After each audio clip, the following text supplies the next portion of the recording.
Hello, welcome to Foreign Entanglements. I'm Matt Duss. I'm a policy analyst at the Center for American Progress and a columnist for the American Prospect. With me is my good friend Meir Javedanfar.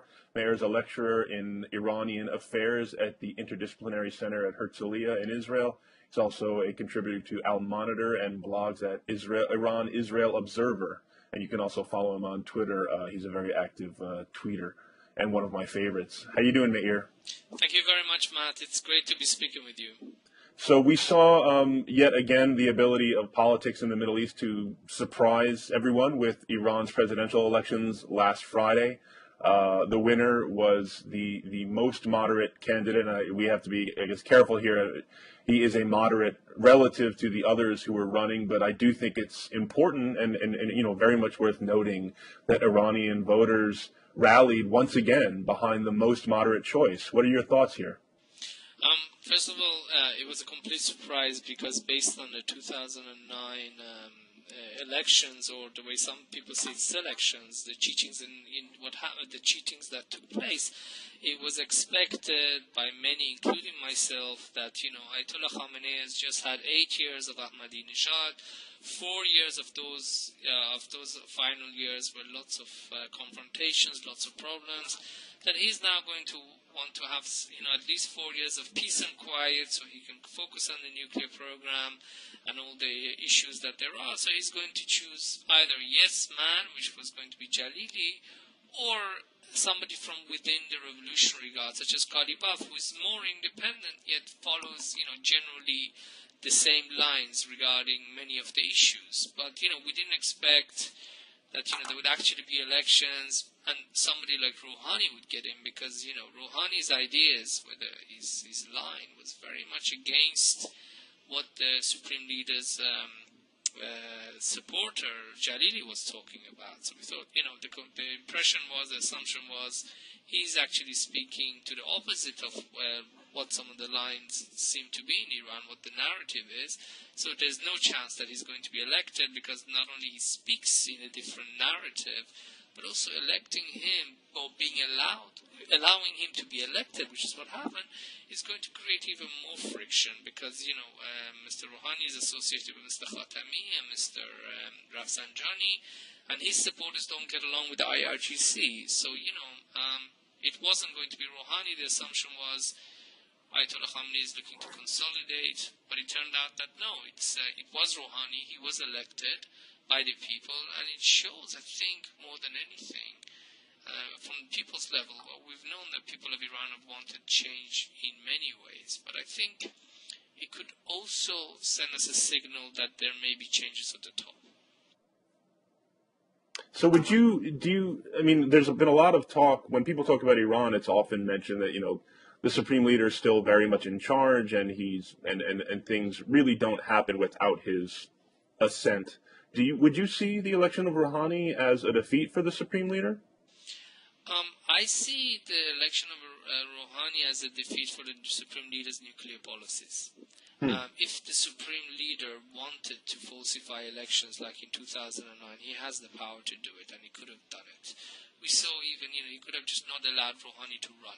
We saw we did it with Rafsanjani, we did it with Mashai, just didn't allow them to, don't allow him to run, just keep it a close contest, and that's it, between conservatives or somebody from the moderates who would not be popular with the people of Iran. But he didn't let that happen, He allowed Rouhani not just to run, but also to win. And I think one of the assumptions that we can make is that I think the Supreme Leader is looking for improvement in relations with the West, and quite possibly the normalization of Iran's file at the IAEA, because but basically, the things are becoming very difficult to manage inside Iran's economy.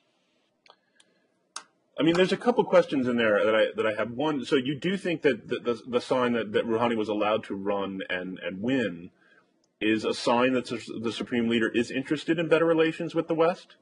I think it's becoming more obvious that he's reluctantly so he's being pulled towards that direction. Yes.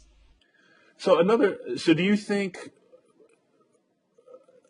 that, looking at international pressure, and it's clear, I think, from things that Rouhani has written about the way that the nuclear file was managed, because he was a former head nuclear negotiator himself in the Hatami era.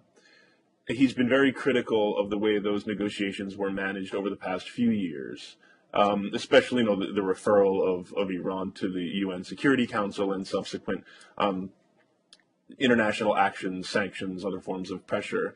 What's your take on the role that international pressure may have played in this election, if any? I mean, I want to be careful here. I mean, we have a tendency, especially we Americans, to overestimate the impact that we make on other people's politics.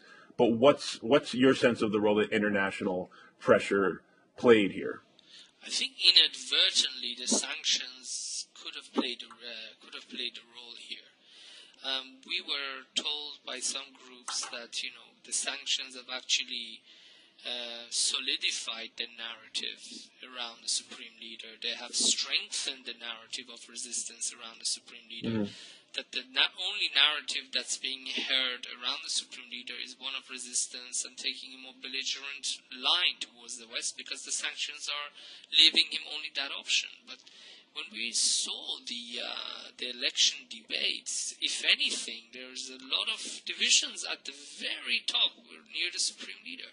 We saw Mr. Ali Akbar Velayati, who is the Supreme Leader's foreign policy advisor, completely taking on and disagreeing with Saeed Jalili's narrative regarding the nuclear program and his policies. And of course we have to remember that Jalili is the Supreme Leader's nuclear negotiator. There was clear division very much at the top. And I think now we see that there's not just division, but there's also the question of the economy. The Iranian economy is in very bad shape. I mean, we saw there's a recent Reuters report that the oil, I saw 700,000 barrels, the number being stated as the export now, which is a major drop. To Iran was exporting 2.5 million barrels. Again, I have to revise that number, but I think the number I saw was like 700,000 barrels a day. And we also have the Iranian government has been borrowing money from the banks. Mr. Hassan Rouhani, after he was not disqualified by the Guardian Council, he quoted a number which he was told by, I believe, one of the people from Iran's central bank, that he said that the government of Iran currently owes its contractors and its banks somewhere in the region of $240 to $250 billion. I mean, if you put that into context, one of the numbers that you hear about in terms of the damage caused to Iran's economy during the Iran-Iraq war was $500 billion. So Iran is going almost through the same process.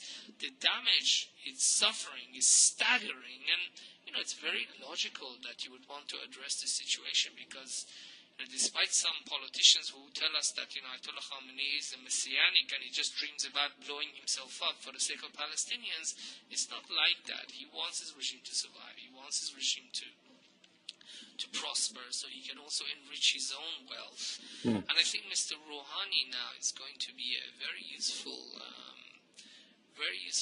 pathway, or if you want to say a useful tool for the Supreme Leader, as a means in order to save Iran's economy by reaching some kind of understanding with the West. And if I could just add one point, we have to be clear, Iran is not going to stop enrichment. The idea that Iran is going to zero enrichment, it's over.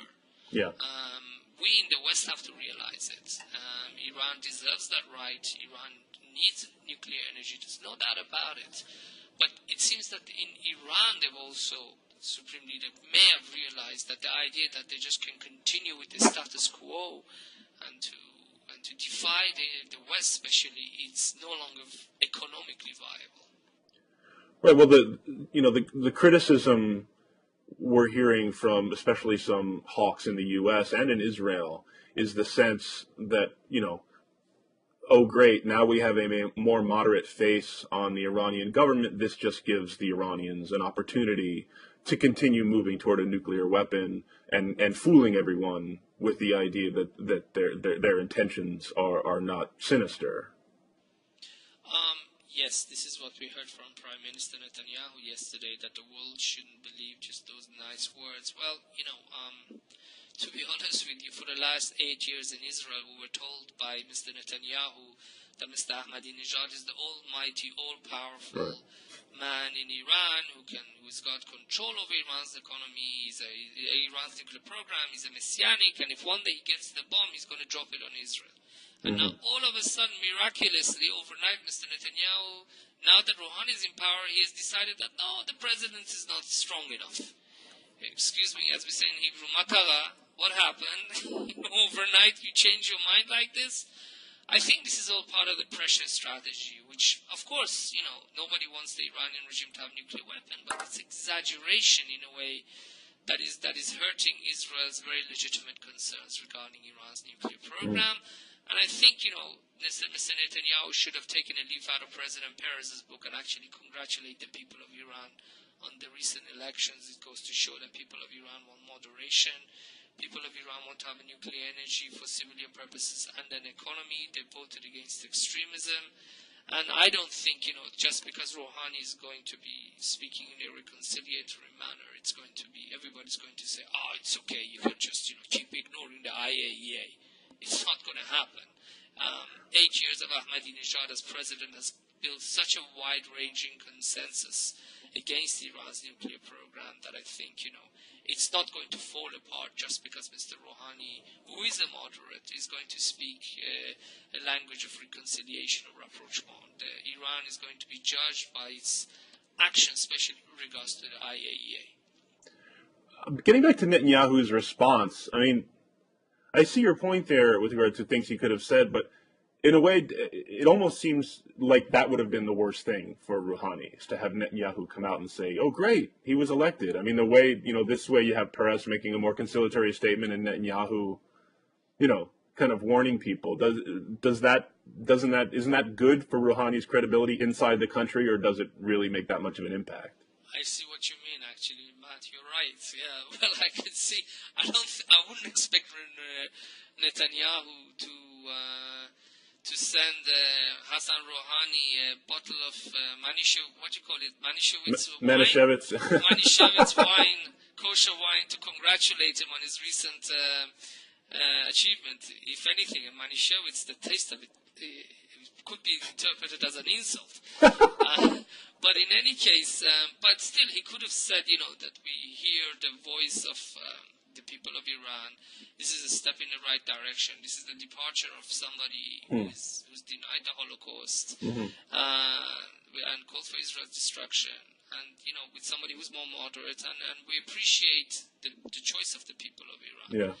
Right. I think he could have said that, but yes, I don't think any Israeli politician should go ahead and praise it. And I think, if anything, if you want the nuclear, if Rouhani starts making gestures towards the IAEA and is taking steps, I think the best thing we in Israel could help him, our politicians, is to keep on lambasting him at home.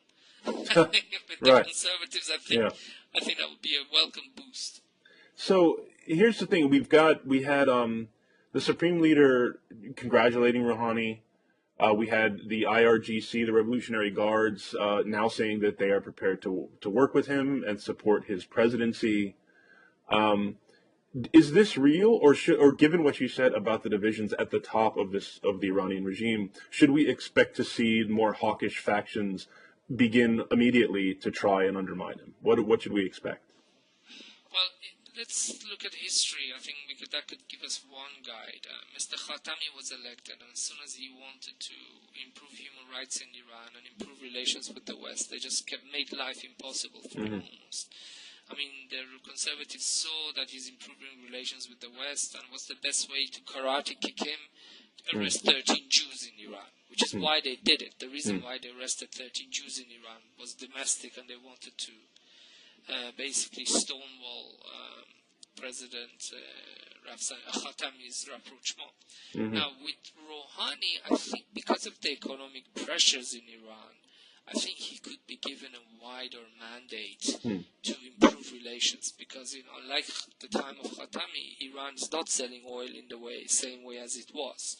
the economic situation is much more dire, which means it's more difficult for the conservatives to try to block him because it will come out of their own pockets. However, my concern is that Rouhani will just be used to remove sanctions. I mean, Rouhani is much more than that. You know, he talked about transparency in Iran's politics. He talks about women's rights in Iran. He talks about everybody having equal opportunities. And I genuinely believe he wants to make Iran a better place. But my concern is that, you know, they're just going to use him to remove the sanctions, improve relations, and then once they're earning the big bucks again, they'll just remove him and sideline him the same way they did with other moderates and conservatives. I hope I'm wrong, but I don't think that on the 14th of June, the day of elections, Ayatollah Khamenei woke up and decided to be a Democrat. Or that he decides, oh, from today I'm going to improve the rights of women in Iran,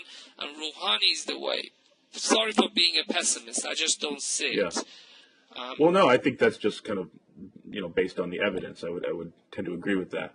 But going back to what you said about, you know, given the dire straits that the Iranian economy is in right now, that this might give Rouhani more latitude than Khatami had. I mean, that goes back to my question about whether international sanctions, which have contributed to those economic difficulties, can be credited in any way. And I mean, I speak as someone who is very, very skeptical of the ability of sanctions to kind of create a better outcome. I think inadvertently, yes. I mean, inadvertently, they've provided Rouhani with a leverage. I think Mr. Rouhani, next time he goes to meet with the Supreme Leader and he wants to talk about the IAEA and, you know, wants to convince him, he can use the sanctions as leverage. He could say, look, we either improve relations, or if you just want, you know, if you just want to portray me as a toothless politician, then fine, you deal with the sanctions, you deal with the fallouts.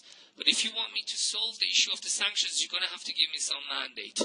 You're going to have to give me, you know, allow me to improve relations with the IAEA.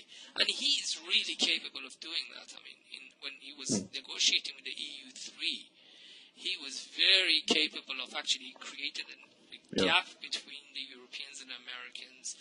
He had the Europeans on his side, according to his own election interview. He said, you know, the Europeans even went as far as promising that they would veto any UN resolutions against Iran. You know, this is very capable, very professional, diplomatic work, and I think he could use the sanctions as leverage in order to actually get some proper authority and mandate to bring about change.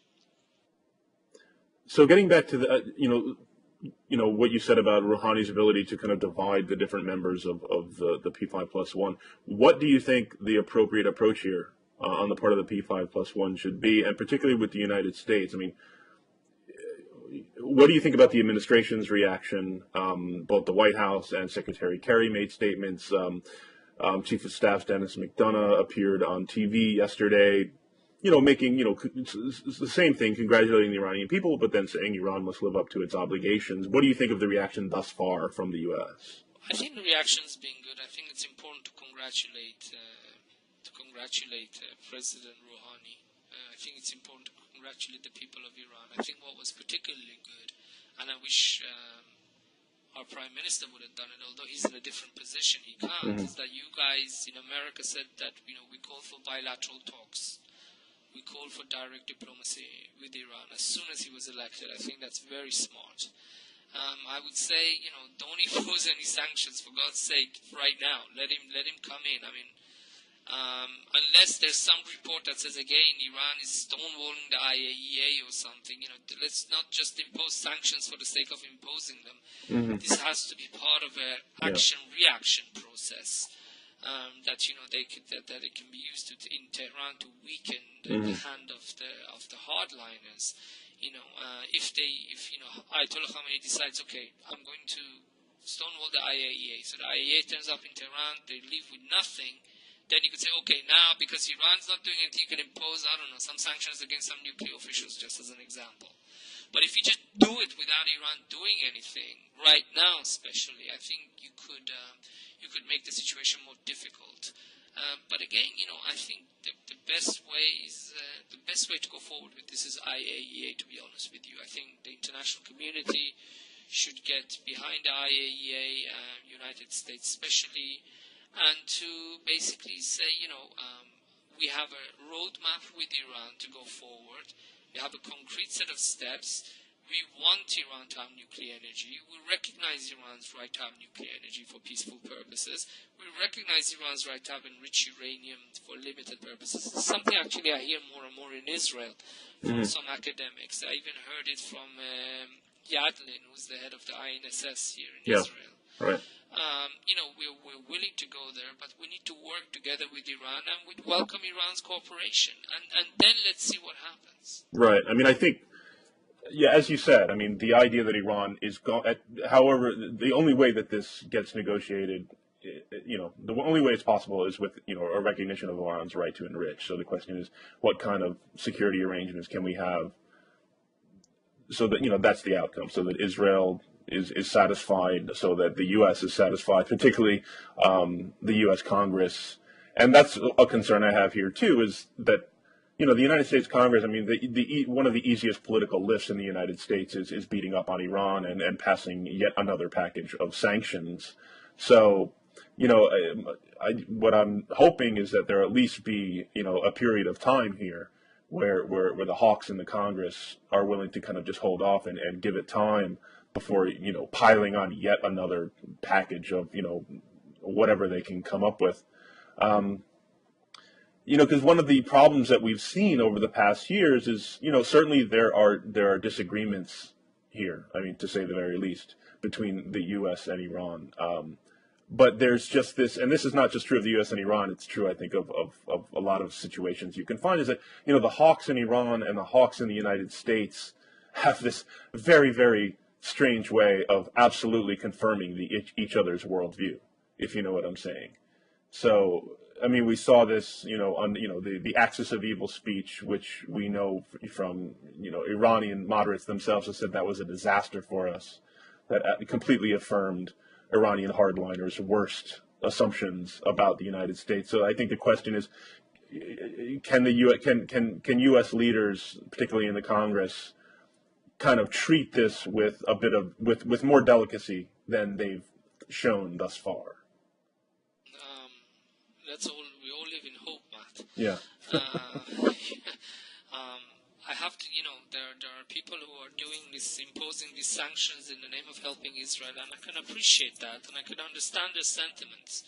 But what I think they should be noted between, AIPAC especially, and anybody else in the Congress who is backing sanctions, is that, now we had Ahmadinejad, now we have the anti-Ahmadinejad in the office of the presidency in Iran. Nobody's saying that all of a sudden, everything's resolved with Iran. No, Iran's recognition of Iran's right to enrichment is incumbent upon Iran proving its nuclear program is for civilian purposes only. Once that's been proven with the IAEA, then yes, we're going to recognize Iran's right to enrich uranium and hopefully even help them. Iran needs help for production of medical isotopes and other stuff. But, in terms of what we do right now, I think it's important to continue with what we're doing, get Iran to cooperate with the IAEA, but also realize that there's a new dynamic in Iran now. There's a new dynamic, which means that we have to be more measured. And I also think, in Israel it's the same, Matt. Instead of just telling you guys what you should do, I'd like to speak to my own politicians. And, in Iran now, they have somebody who's much more moderate as president. No, he does not have the last say over Iran's nuclear program. He doesn't. But he's a moderate, and in Israel, just threatening Iran with all options on the table is no longer going to be viable, because Ahmadinejad is no longer in office. We have to speak in a new language, the new narrative towards the new Iran that we're looking at. Because otherwise Israel is going to look like the warmongering extremist, and Iran is going to be the one who actually looks like reconciliatory and moderate, and who wants to reach a deal with the West. So I think, in Israel, despite the fact that nobody wants this regime to have nuclear weapons, I think the government should adopt its line, should change from one that's just based on pure threats to one that actually sounds that is also interested and supporting the diplomatic process. And it should also speak in a language that, speaks to the people of Iran. And again, I have to say President Peres seems to have some good Iran advisors, because he did a good job yesterday. Yeah. Whether our Prime Minister's advisor is his wife on Iran, I don't know. I don't know, to be honest with you. But, Prime Minister Netanyahu, I know he's doing his job, whatever he has to secure Israel, that's good. But, you can't speak in a language that, only applies to Israelis. Yes, Israelis like to sound tough. To other Israelis, it works, and I can appreciate that. But, our Prime Minister is not talking to other Israelis. He's talking to other Iranians who voted a moderate. And I think it's important that we change that narrative, and that could actually boost Israel's position in the international community as a member of the consensus that's being built to stop a nuclear Iran. All right. Well, I really appreciate this. Thanks for taking the time today. I think that brings us to a close. I guess, if you have a few more minutes, one thing I just wanted to spend a minute on before we quit is the claim, if we just turn to Syria for a second. And there was a report in the New York or the Washington Post last week about how, Iran is winning in Syria because, the Assad regime has kind of taken the initiative against the rebels. And that didn't seem quite right to me. I think, yes, Iran has been a big backer of Assad. He is a key ally for them. He's an important bridge into the Arab world. But it seems to me that when sectarianism is heightened, this is a negative thing for Iran. Iran works hard to kind of overcome the Shia-Sunni divide. So certainly they value partners wherever they can get them. But to the extent that, sectarian violence and sectarian grievance and resentment has become heightened as a result of Syria, that seems like a serious cost for Iran. Would you agree? It is, and I think it's going to haunt Iran's position in the regime for decades. Because as far as many Sunni countries in this region are concerned, Iran is co-sponsoring one of the biggest massacres of their kin in this region in recent history.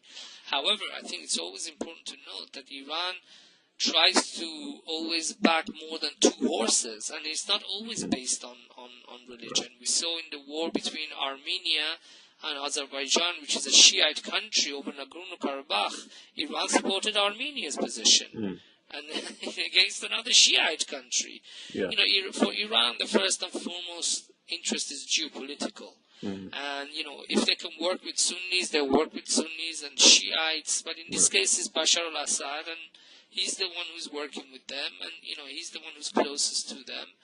For geopolitical reasons, especially, I think if Bashar al-Assad was a Sunni and the other guys were Alawites, I wouldn't put it past Iran to support him regardless. Because of the geopolitical support that he's given to them. Look, Bashar al-Assad is not a particularly religious man. Some Alawites, although there are relations, not all Shiites consider Alawites. Again, I'm not a religion expert, but, some people see them as, 3 or 4 degrees of separation between them. Right. For Iran, it's the geopolitical interest here. And yes, it's one which has inadvertently gotten Iran involved in a sectarian war. And this is something that is going to be a liability for Iran. But if you look at it from the Iranian side, from their own geopolitical interests, what other choice do they have? If they let Assad go, what are they going to do? Yeah. And actually what happens in Syria is putting Iran and Israel inadvertently in the same camp, because both don't want Assad to fall. You think that's true of Israel? They want Assad to stay? No. They would rather Assad go, somebody who comes into Syria, who's a moderate, who believes in democracy, and who is going to want to establish relations with Israel. The Al-Qaeda, unfortunately, reality is not like that, because there's no such person right now. We have. All right, so you're saying given the realistic available options. Correct. Believe you me, Matt, when it comes to fighting extremist Shiites versus extremist Sunni Al-Qaeda, Israel would pick extremist Shiites any day. And you can't. And Hezbollah is not like Al Qaeda. As much as they are enemy of Israel, Yeah. They are not like Al-Qaeda. A chemical weapon in the hand of Hezbollah, I don't see them using against Israel, because they're also a political party. Yeah. They've got their own geopolitical considerations. And a chemical weapon in the hand of Al-Qaeda, Jubrat al-Nasr in Syria, may the Lord have mercy on us. Yeah. All right, on that pleasant note, we'll bring this to a close. Meir, always great talking to you. Thank you very much. Thank you. And great speaking with you as well. Thank you. All right, my friend. Talk to you soon. Thank you. Bye-bye. Bye-bye.